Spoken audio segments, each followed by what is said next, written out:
David, thanks. Some Green Bay City Council members and Brown County supervisors are at odds tonight over a resolution being voted on by the city next week, focusing on the Neville Public Museum and the open position for a new permanent director. We asked both sides about those concerns. While Brown County owns the Neville Public Museum, city leaders in Green Bay are growing more concerned over its future, especially new council president Alyssa Proffitt.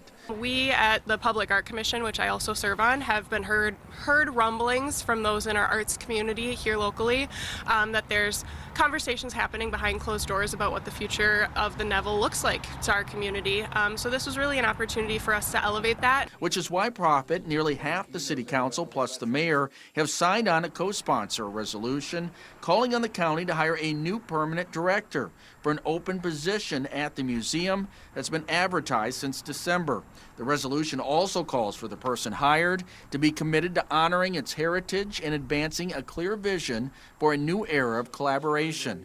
However, that collaboration is now facing pushback, according to County Supervisor Patrick Evans. This is the first time in the 20-plus years that I've been on the county board that the city council has told the county board and the county executive, hey, you need to be going out and hiring somebody immediately, and they're telling us how to do our job. That's what we have the problem with. Upon reading the resolution, Evans says just about everything mentioned is already being addressed by the county. I don't understand why you want to pick a fight. We've worked well with the coal piles. We've worked well. The county is funded 200 and some plus thousand for the new fire station.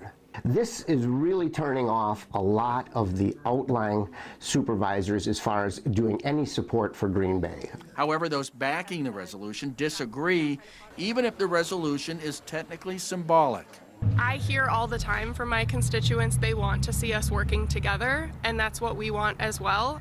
There has, been some historical perhaps division between city and county entities, and I'm here to say as the new council president, we're just not here for that anymore.